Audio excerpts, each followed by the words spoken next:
Yan, successful ang kanyang molting.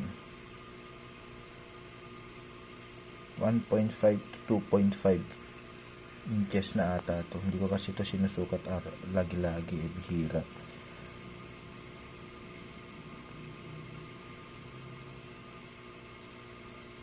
.5 na ata to 2.5, mga ganun ang range ng size nya.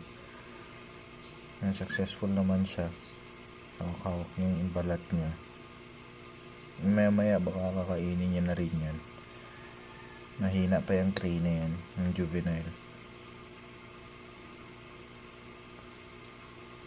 Successful naman siya. Ilang days kakain na yan, lalakas na, titigas na rin siya rin. Tapos sana maging breeder din natin. Pagparami din siya. Yun lang.